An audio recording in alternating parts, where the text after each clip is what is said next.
All right, I have a great story that I wanted to share. This was this past Thursday.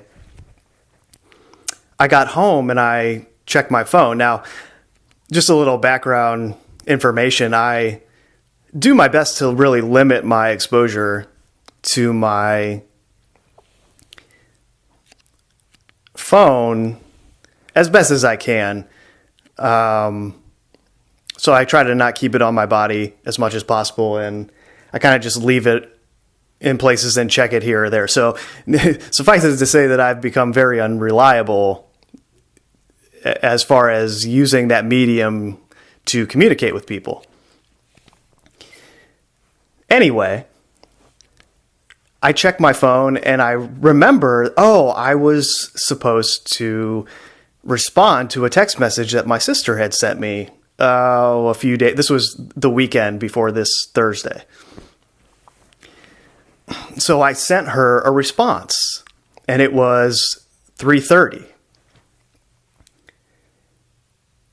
And about 10 seconds later, I hadn't even set the phone down.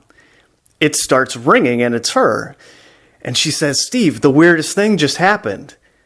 I got off work today on Thursday at this time, and I set an alarm to remind myself to call you because I wanted to talk to you for blah, blah, blah reasons that are irrelevant at this point." But she said, "You sent me the text message at the same moment that my alarm went off to remind me to call you because I was going to call you at that time." And she was just blown away by this event. She was very taken aback by it. And for me, it was the kind of thing that I just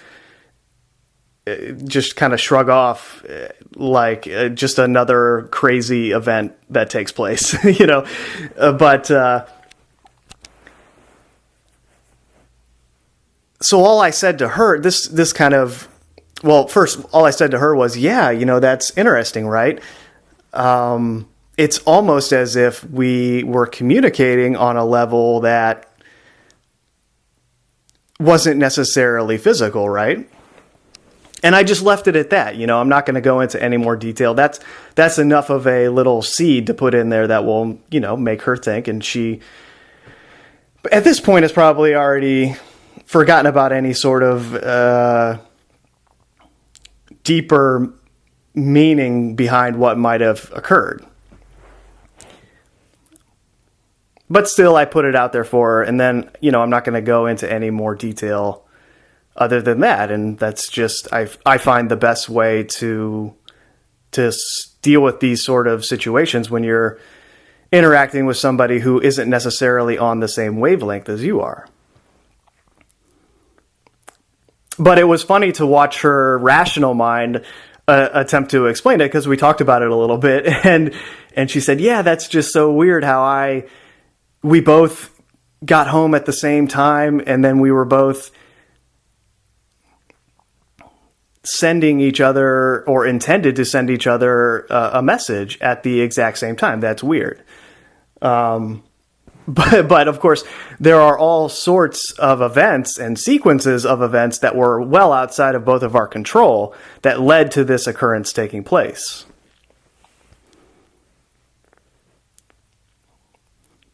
Anyway, this really got me thinking about communication.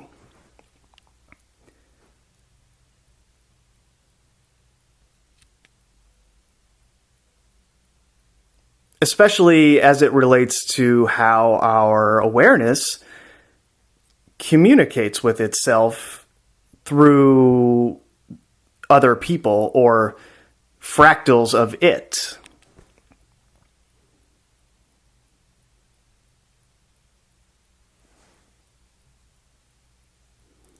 And the very next day, what kind of got me thinking about this even more is there's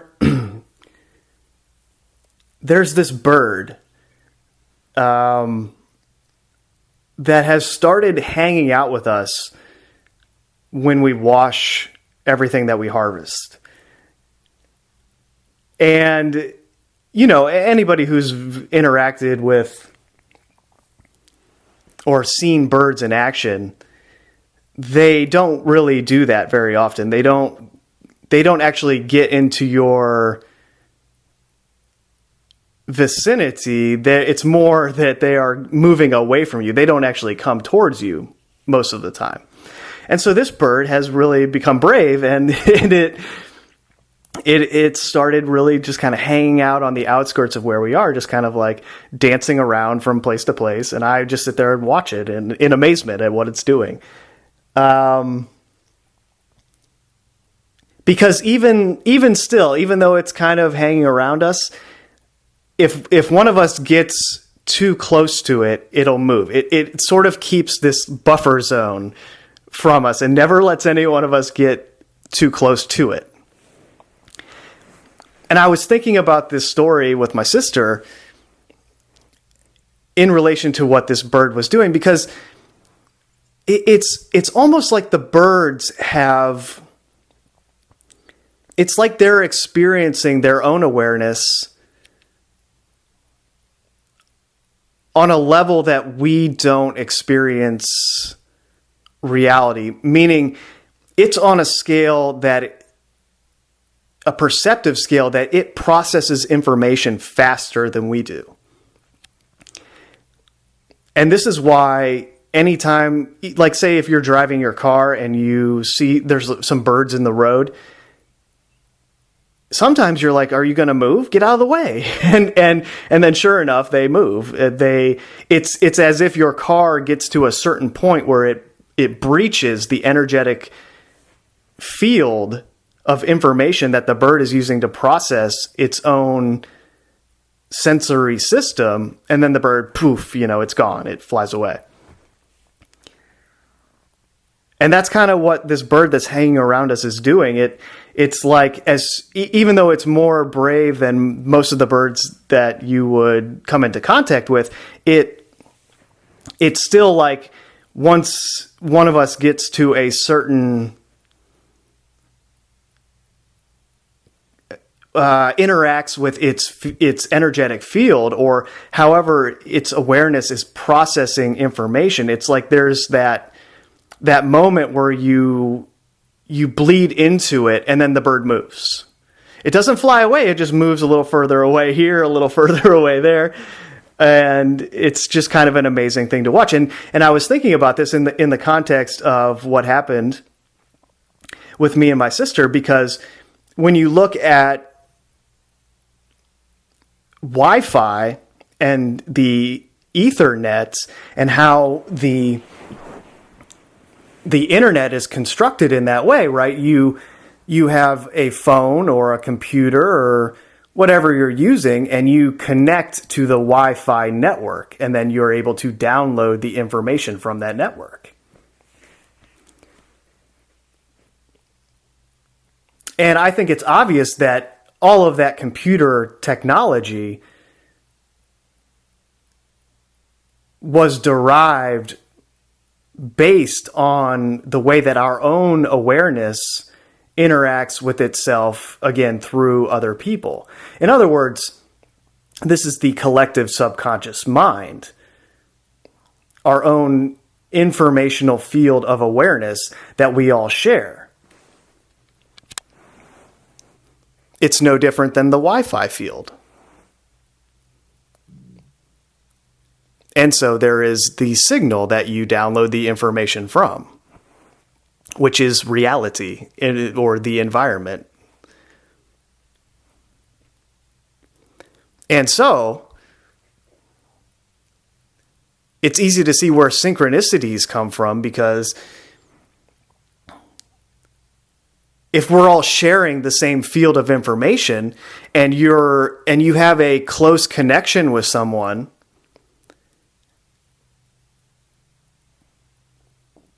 communication is taking place on a scale that your conscious mind doesn't perceive, but you see the result of that communication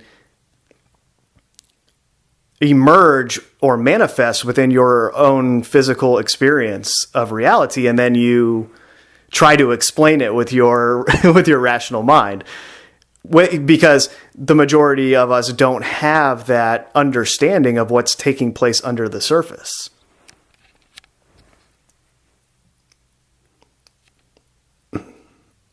And this is something that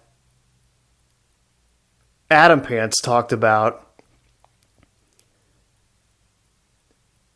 relating to communication. I'm paraphrasing here, but he said, if you seek only that which is outside of you, you will fail. If you seek only that which is inside of you, you will also fail. But if you take what is inside of you and you correlate it to what is outside of you, you will succeed. And this was in the context of him discussing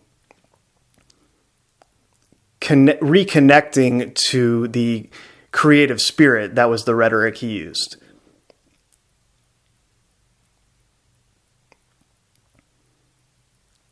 And you can see how the mainstream of consciousness is designed to put you in a state of mind where you're seeking only that which is outside of you to explain your experience of reality. And then on the flip side, you have all of the religions and the spiritual schools of thought or teachings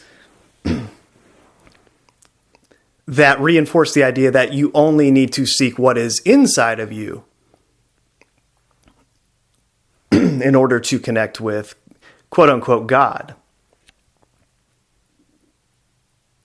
And even going back to the information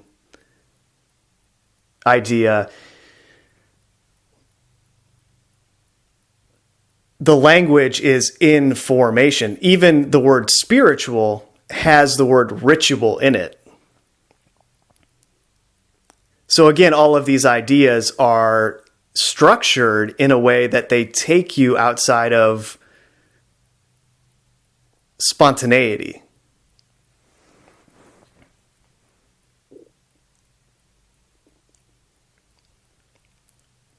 So for example, even if you see through the mainstream materialist interpretation of reality that is proliferated everywhere you look, and then you go to the other side to spiritual ideas,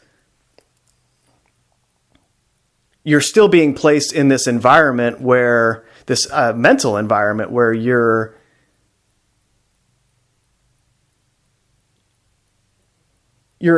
interacting with structured concepts of what is taking place. And this is, you can see this in the word God itself, right? I mean, that's such a emotionally charged word, and there's so much imagery attached to it. I can't even predict how every mind would interpret the word God when I say it right now. I can't predict the image that will pop into their stream of consciousness when I say that, because it is so all-encompassing, and each and every culture and religious tradition or spiritual tradition has its own concept of quote-unquote God and what it is. And so there is different imagery produced. I can't control how someone is going to interpret that word within their own stream of consciousness, and that is the trap of language. That is how they control our perception of reality, by controlling the language that we speak and use to communicate. Again, going back to communication. Communicating with this language is... it's not going to... It's so structured and...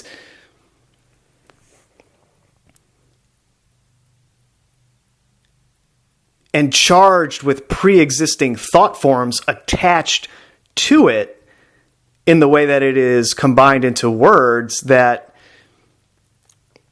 it limits your perception of reality in the moment. It limits your ability to engage in spontaneous resonance with the earth. And even right now, as I'm attempting to explain this with words, it's taking me out of that mindset, even though I'm trying to stay within the moment in my stream of consciousness and just let it flow undeterred or unhindered by any of those concepts.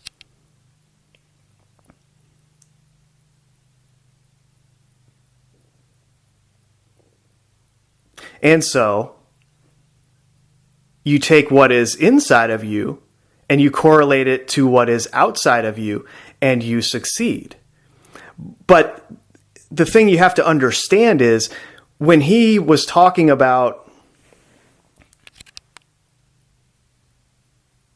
connecting to quote unquote God or the creative spirit, and he even says this at one point, he was just giving a translation in words of, as in the form of a dialogue, an imaginary dialogue of what was taking place within his stream of consciousness.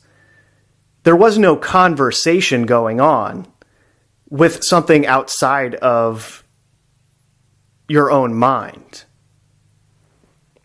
Because you have this tendency, when you hear, this is what I mean by language limiting your perception. If you say the phrase reconnect to God, you have this tendency, because of the way that that phrase has been programmed into the collective awareness, there's this tendency to look for something to connect to outside, right? Like there's going to be this event where you're going to see God and it's going to connect to you, you know, and that's not what it is. It's all taking place within your awareness and your stream of consciousness. And when you correlate that to the way that nature communicates with itself, you can see how the internal mirrors the external. It's like the bird that I was talking about. Well, when you look at a collection of birds together, they have their own language. They're chirping. And wouldn't it be amazing to know what they're saying to each other with those chirps as they exist within their own field of informational awareness?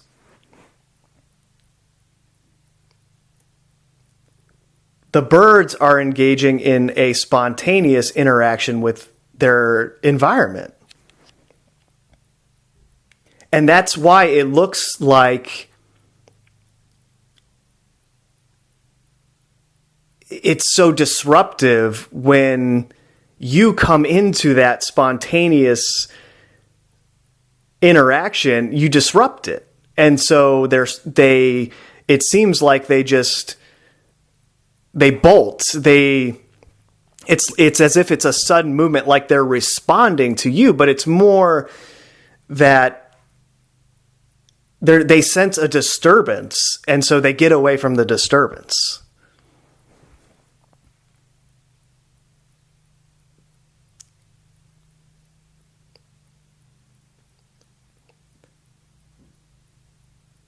So a better way to understand it is that it's an infusion into your stream of consciousness.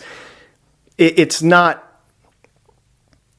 anything that's taking place outside of you. It is taking place inside of you. So you can see how both the material and the metaphysical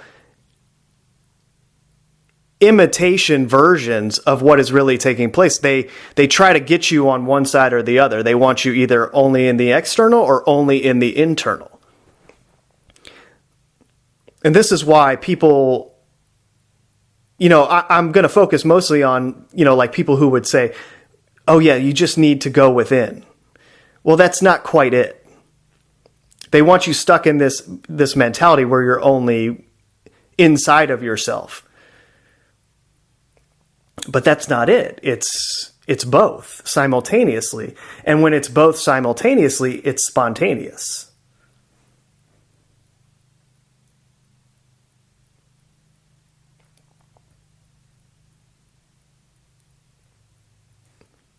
It's infusion.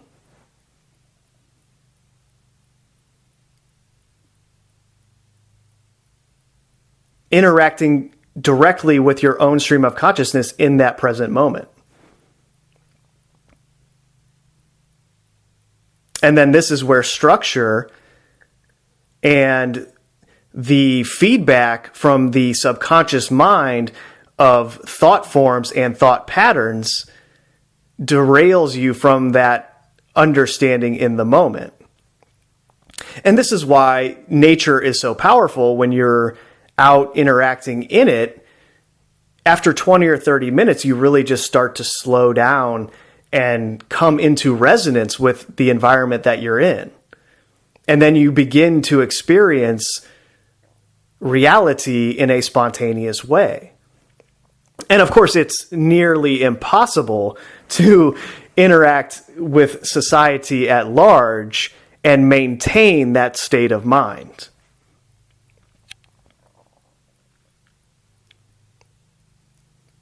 And this is, again, going back to ritual magic, that's where that idea comes from. Is it's this selfish concept of, well, I look at the environment around me. These people don't really know anything. I know some things now. I have some deeper understanding of how the subconscious mind works in relation to my conscious mind, and I have some deeper understanding of how my thoughts can manifest in reality if I engage in these structured routines.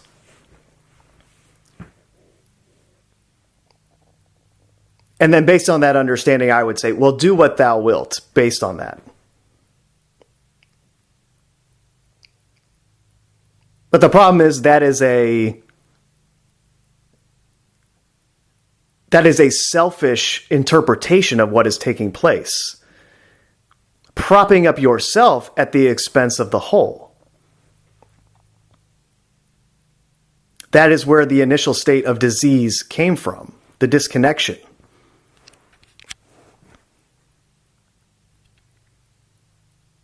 And it's really,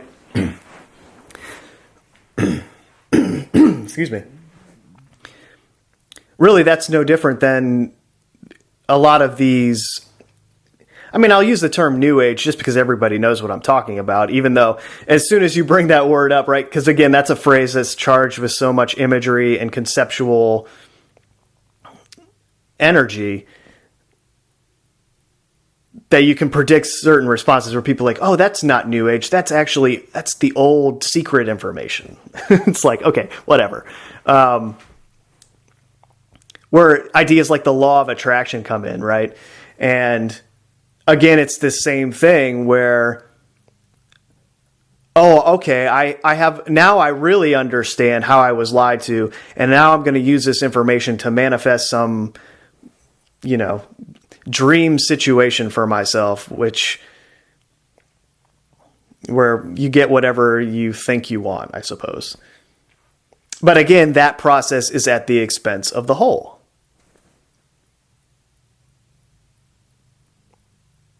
And I get it. I get why someone would come to that conclusion, where they would look around and say, man, this place is just nuts. I'm just going to worry about myself, and I'm going to do what is ever in my best interest, and I'm not going to worry about anybody else. But I hope you can see the corollary to the mainstream financial system, especially in America, where that sort of mentality is promoted in business.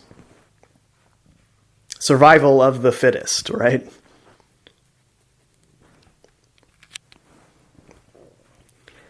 I guess that's just to say that the obvious, that both sides don't quite have it.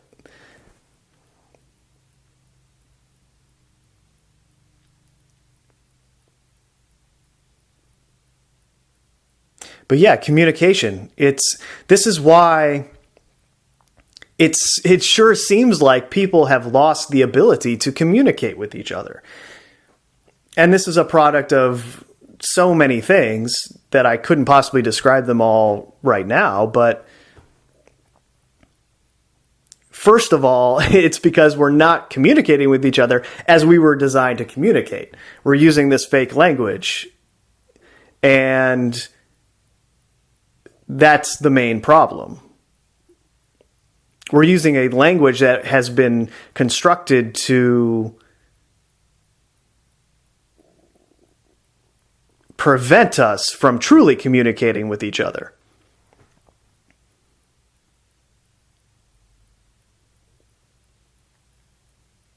And then the next thing is that we've been lied to, or the information has been conveniently left out regarding how our awareness is actually functioning moment to moment in your stream of consciousness,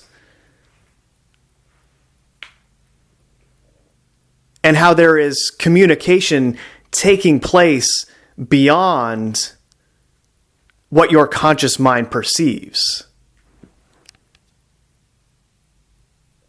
And I mean, you don't even need to go into too much detail about the standard method of communication promoted through the television and the internet, where they intentionally put you in a righteous, militant mindset where you debate, you argue talking points.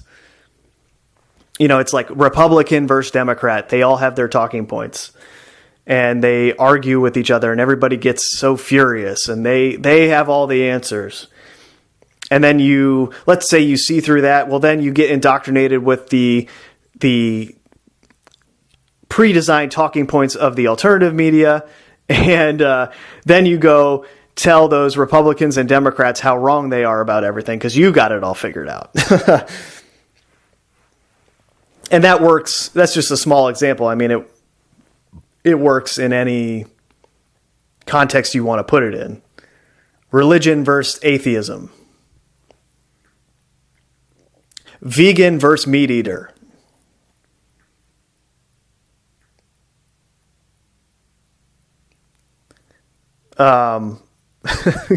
Cleveland Browns fan versus Pittsburgh Steelers fan. You know, like it functions on any level you can imagine.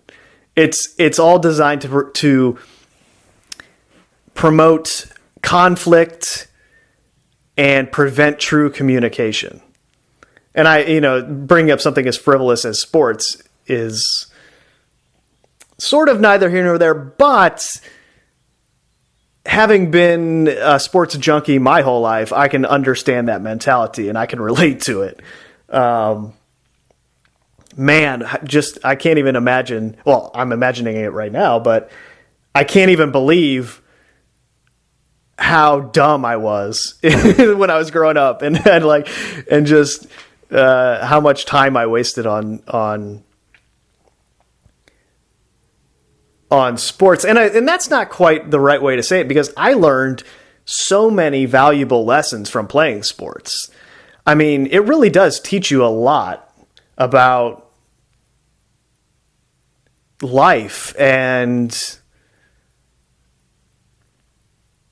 you gain a lot of valuable traits: hard work, discipline, pushing through limits that are supposedly there, but they really aren't. Achieving things that seem impossible. Teamwork. Of course, the problem is then when you get into to collegiate athletics or professional athletics, then there's the whole WWF nature that comes into play, and it's not this as pure as it is when you're 15 years old, just doing it because you love to do it. And it's like that with everything. They create a system that mirrors the truth or mirrors things that you can learn in certain contexts, and then it perverts it. Look at what they do with in the context of sex versus pornography, right? They're totally corrupting the minds of a whole generation of human beings. I mean, I can't even imagine what the current generation of 5-year-olds on the planet are going to turn out to be when they're 25 years old after being exposed to all of this perverted anti-life material. My goodness.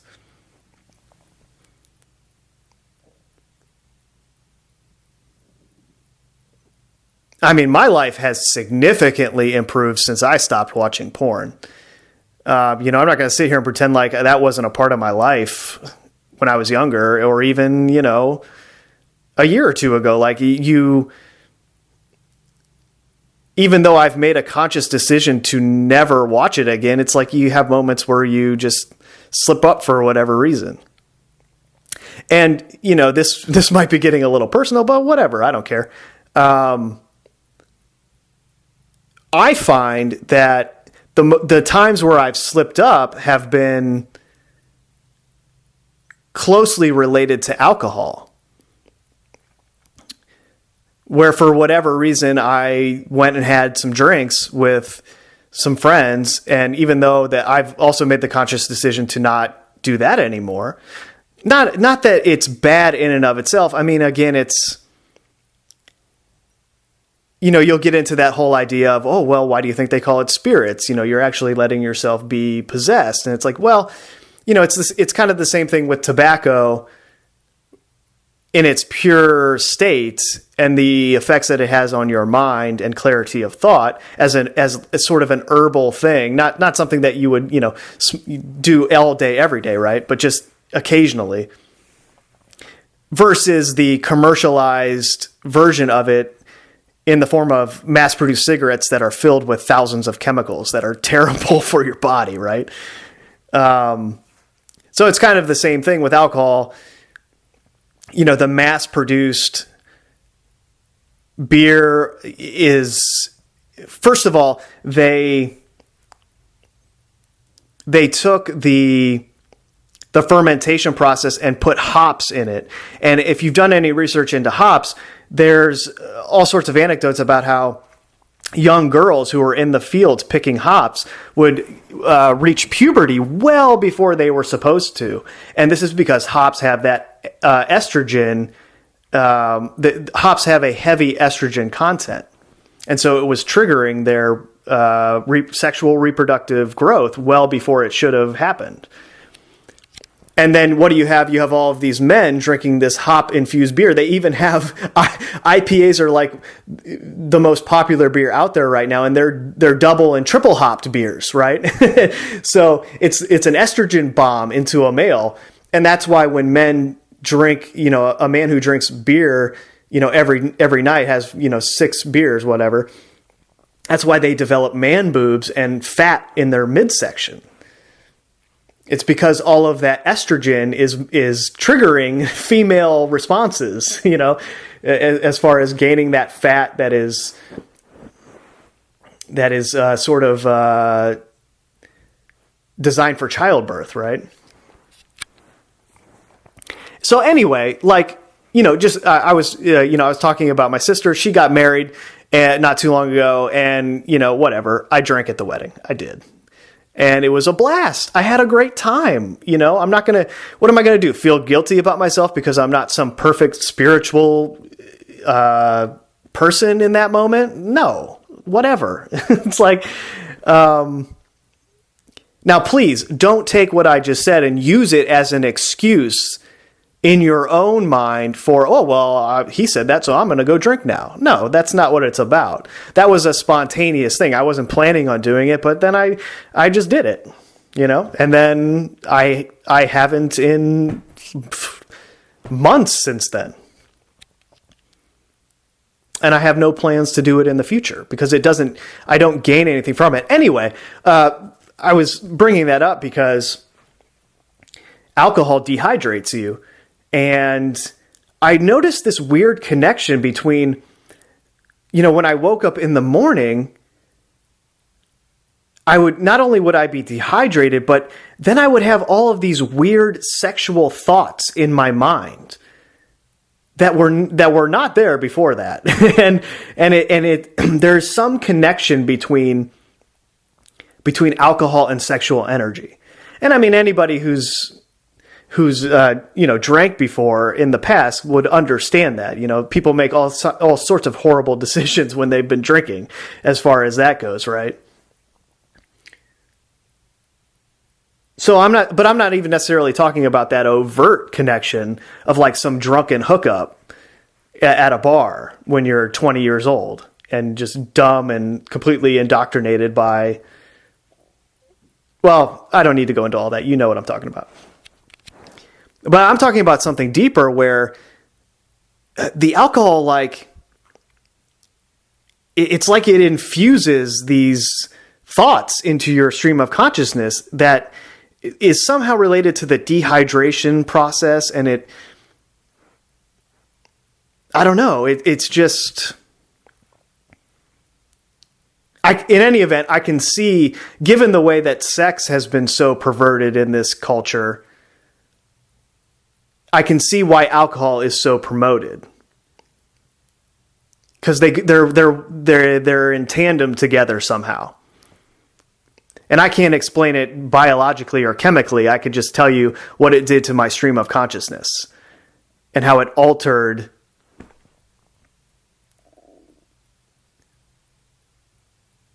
what I was thinking in the moment. But anyway, so I drank, and then in the morning I have this urge to watch porn and masturbate, and it's like, what? Where did that come from? That's not usually there. So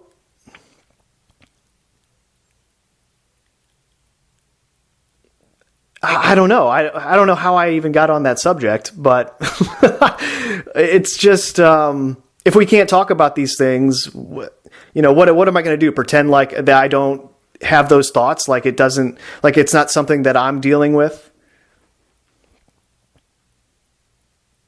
Because I can tell you what the movie Arrival was about, you know what I mean? Like, we all deal with the same influence on our stream of consciousness because we are all part of the same collective awareness.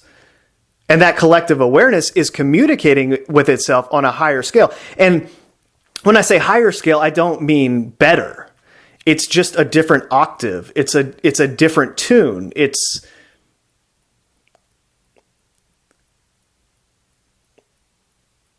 not superior. It is what it is. We have a collective awareness that is communicating with itself and with the external world and environment that our conscious mind does not perceive unless you really begin to focus your conscious mind in the moment in nature. Then you can start to see how the stream of consciousness taking place in your awareness in that moment is the same awareness, the same stream that's taking place all around you, in the trees, in the animals. I mean, the trees are, in the moment that you're observing the trees or the plants, they are absorbing the energy from the sun and producing life based on that process. You're doing it too, just not to the level that they're doing it. And they're communicating with themselves in that same process. The trees and the plants and the mycelia, they all communicate with each other. It's in many ways, it's a network. And again, that's where the idea for Wi-Fi and the internet even came from in the first place. And that's why it's the black screen. It's the scrying mirror. It is it's conjuring imagery in your mind and replacing your own black holes that produces your own vision of reality, your own perception of it.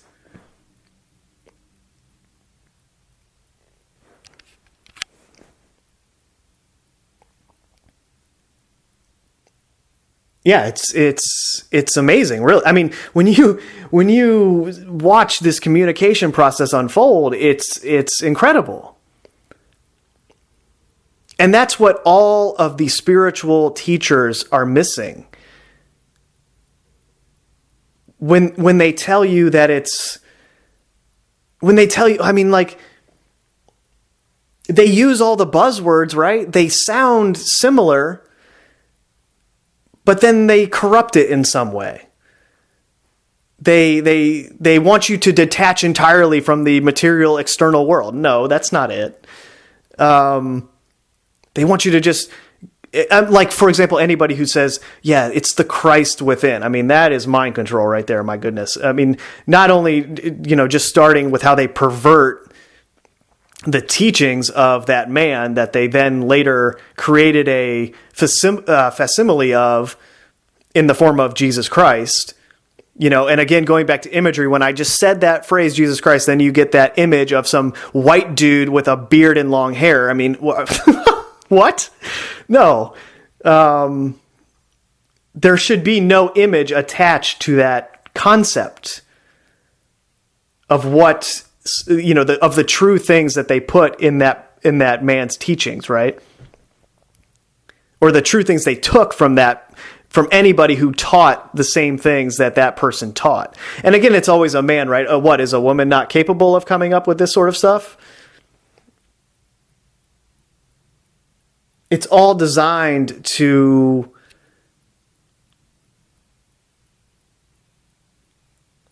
destroy your ability to become what you are. And it's so frustrating when I say things like that, because I don't see how it's hard to see how that's going to help anybody.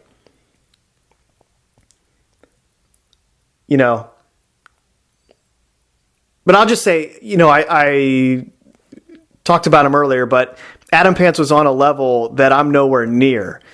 And I'm hesitant to even discuss some of the things that he discussed, because I don't want to pollute it with my own interpretation of it. I feel like I understand it, but I don't want to project my own structure onto it. And hopefully I'm doing an okay job of not doing that, which is just to say, go listen to his recordings. Don't listen to me. Okay. But at the same time, I'm my own individual fractal of awareness.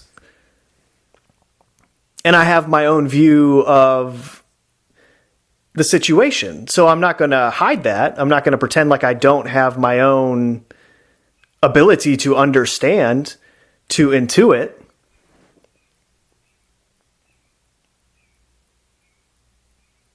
And I think there is a lot of that out there, especially when it comes to spiritual topics.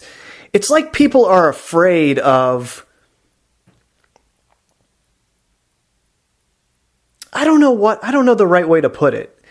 It's like being afraid of, looking stupid, or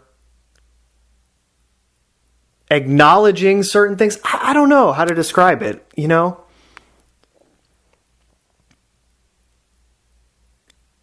It's like a lack of honesty. Just be who you are. Just say what you feel without any pretense. I guess it goes to the idea of kind of looking the part as opposed to actually being the part. or they all say a lot of the right things,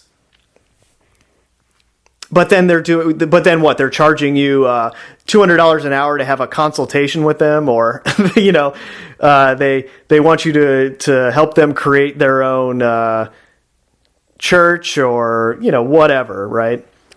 They take those ideas and then they drag them down into this society and pollute them in that way.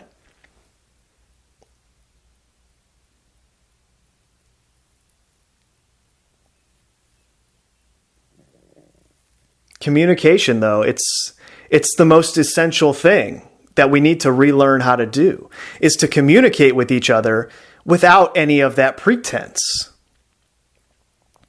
Look at what they do on YouTube. All of these disinformation agents, they have this angry mentality. I mean, I thought about taking down the last video I uploaded on money, because if you notice, from about the 30-minute mark to the 50-minute mark, when I'm talking about money and I'm talking about what's going on, my energy changes completely. And it's not until the end when I kind of catch myself doing it and I regained my balance. But I was like, I'll leave it up. What the hell? I'm not perfect, so yeah, there you go. I'll leave that up there. But that was just discussing it. I wasn't even consuming the propaganda. So imagine what that consuming all of these videos and all of this anger is doing to your state of mind, even if you think you're detached from it. It's having a subtle influence on how you're viewing everything.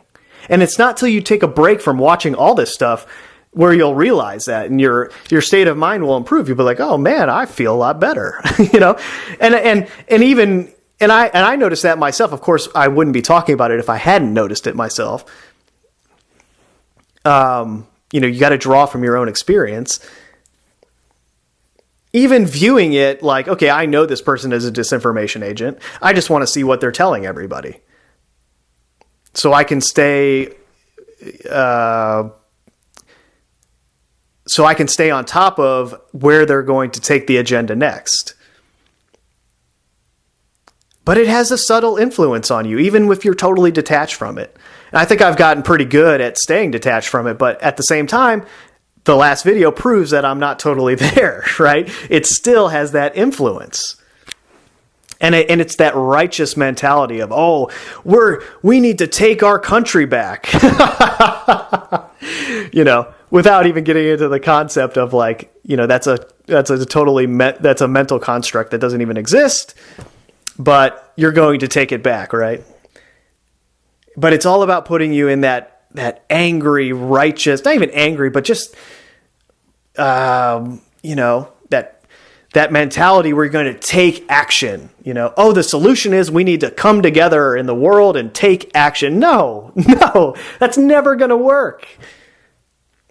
The solution is to understand communication, understand your stream of consciousness, understand how it works in reality when it's not exposed to any of this program from the mainstream of consciousness. And then take small steps to distance yourself from it. And at the same time, interact with everyone in a way that is non-adversarial, that cares for them as you would care for anybody that had an illness, as you would care for a family member that was ill. And I know on that point, I know I talk a lot of shit about how destructive the screens are to our awareness and how it's creating that digital synapse. And, this is going to the idea that I wrote about in Pocket Supercomputers on my blog about how, when you see the text message on the screen, it's literally flipping that digital synapse forward into your conscious state of mind, your stream of consciousness. And you can see how this technology is infusing a different perception into your mind. And that is not something to be taken lightly. However, at the same time, there is a lot of good that is on the internet. There is transformative, amazing information there. And I don't know how to strike the balance between the two. I don't know how we're going to, it's like, is it going to be possible for us to take that information and make changes in our own lives, which collectively adds up to a paradigm shift,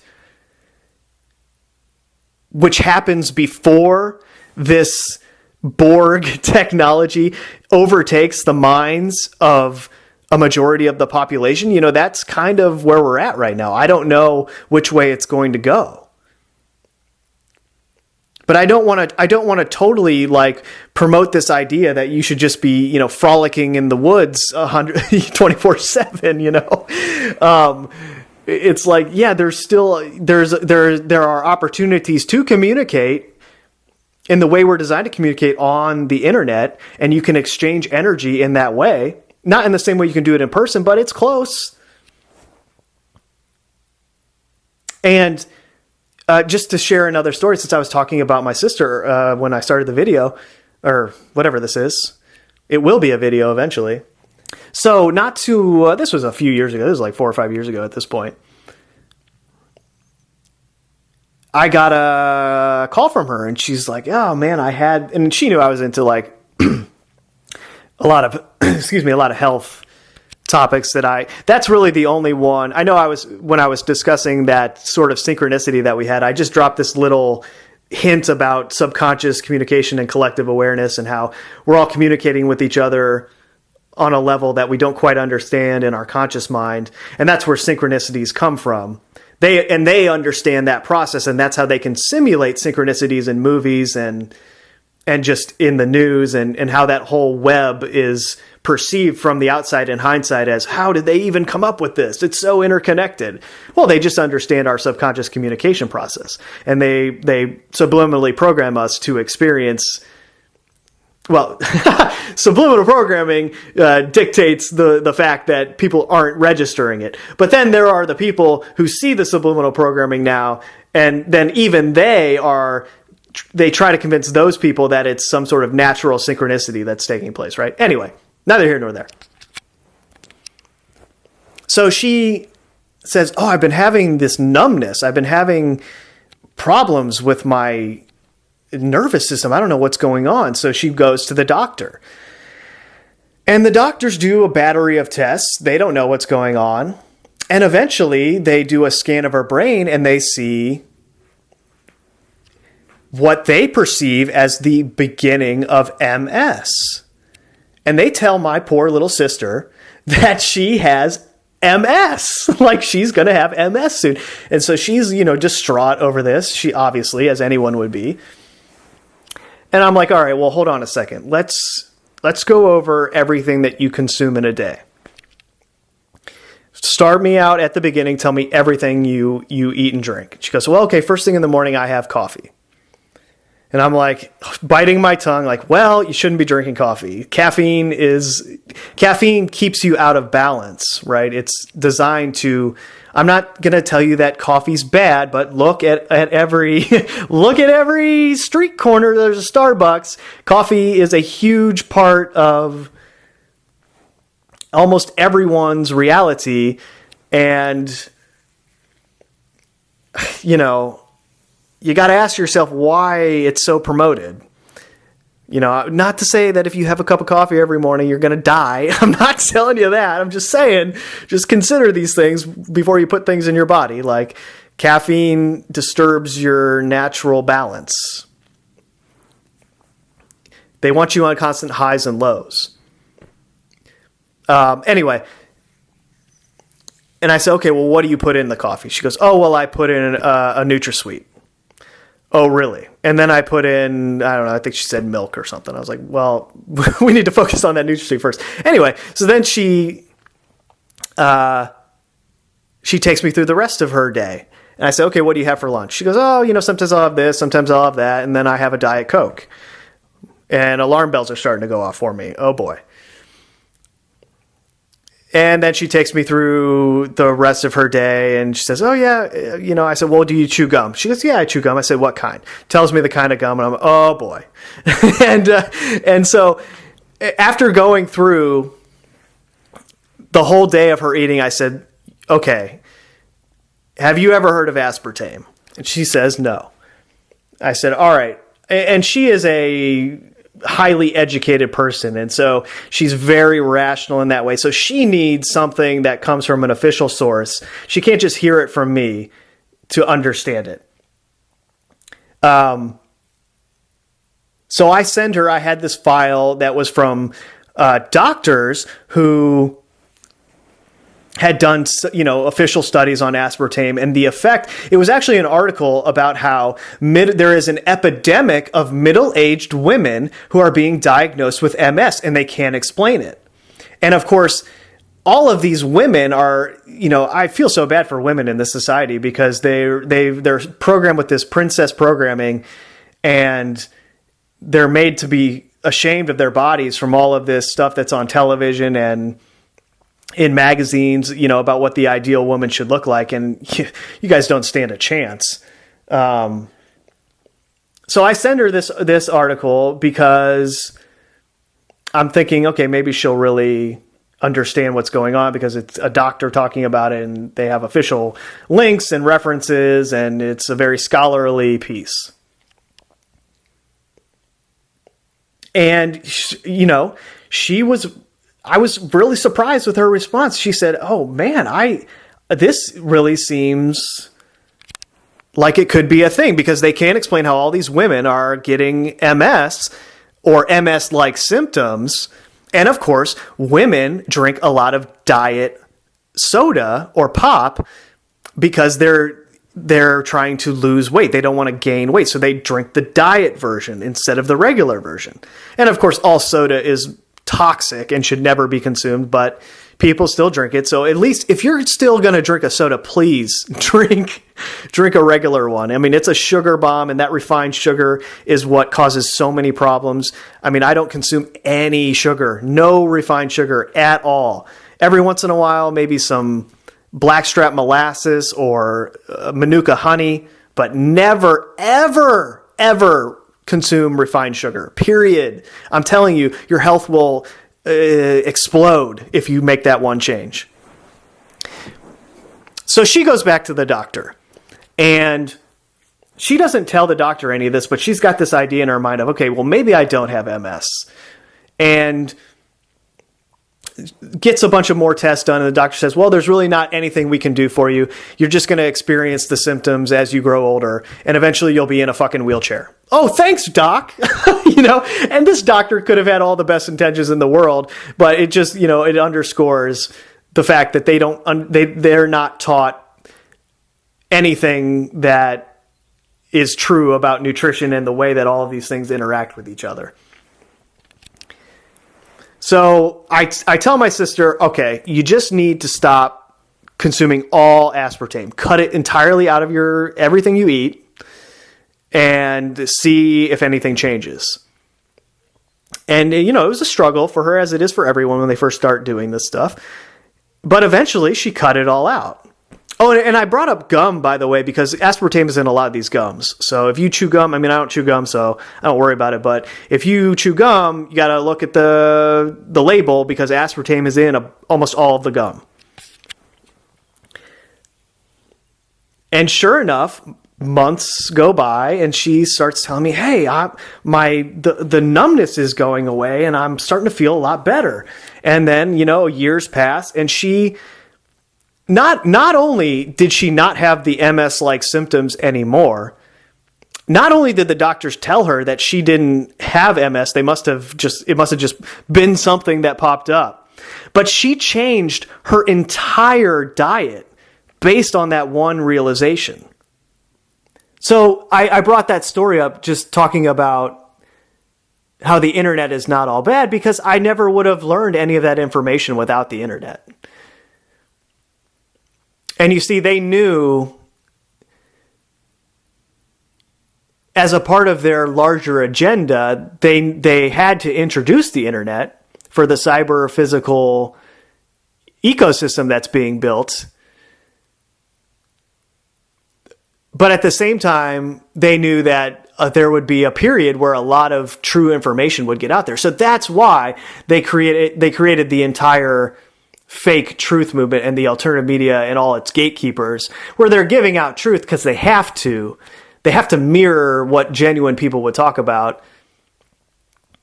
But they're playing, it's a gamble of wasting time. They figure they can waste enough time with their gatekeepers and pollute the environment enough that they'll achieve assimilation before the truth spreads out of control to where it would just destroy their entire system. So that's kind of where we're at right now, right? I mean, maybe I'm wrong. If you disagree, let me know. But I think that's kind of where we're at.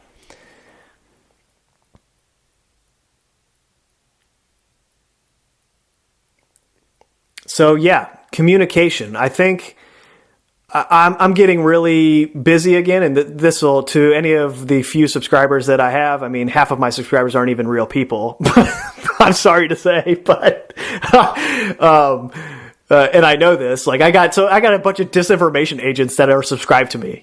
So I think I have like 60 something subscribers, and I know. Well, first of all, my list only has like 30 people. I don't even know who the rest of them are. So I don't even, but of those like 30 people on my list, like 10 of them are known disinformation agents. So, but that's okay. I'm talking to you guys as much as I'm talking to everybody else, Yeah, I want to see you guys thrive just as much as I want to see everybody else thrive. This is what people don't understand because of the program of the alternative media. Like these agents, they know so much more than I know. I mean, not in the sense of like connection to life and your stream of consciousness and awareness, but they know more about this reality than I do. And so what am I going to do? Hate them because of that? No, I don't hate you. I just want to see, I don't understand why you're doing what you're doing, and it would be great if you didn't do it. but other than that, there's not much I can do about the situation. But yeah, I'm getting into the time of year where I'm just not going to have the energy to do videos or do whatever I'm doing right now. Any sort of videos or talks. Maybe there'll be one here or there, but if you don't see anything for 4 or 5 months, just understand that I didn't die. I can't say that didn't happen, but who knows? I mean, life is so precious, it can go away in an instant. But I'm just saying, if you don't see me, nothing happened. It's just, I don't have the time to do this or the energy. But I don't have any plans on going anywhere, and I just hope that this was helpful in some way. I don't know. I don't know if it is, but that's my intent. And it's so hard because, like I was saying, I don't know when, but a little bit ago, I don't want to talk about things that I'm not qualified to talk about. And I think that's part of, I'm just in the process of letting go of that fear. It's like, yeah, okay, I might not have as good of an understanding as maybe other people, but I'm still going to talk about it just because this is how I feel right now. This is how I'm interpreting where I'm at. This is how I'm interpreting my stream of consciousness. And I'm not going to feel like I shouldn't be doing that just because there's a perception in my own mind that I don't understand it as fully as maybe I could, or maybe I hope to in the future. But that's all I got for now. And I hope you guys just have a great day, week, month, and however long it is till I talk to you guys again. Take care.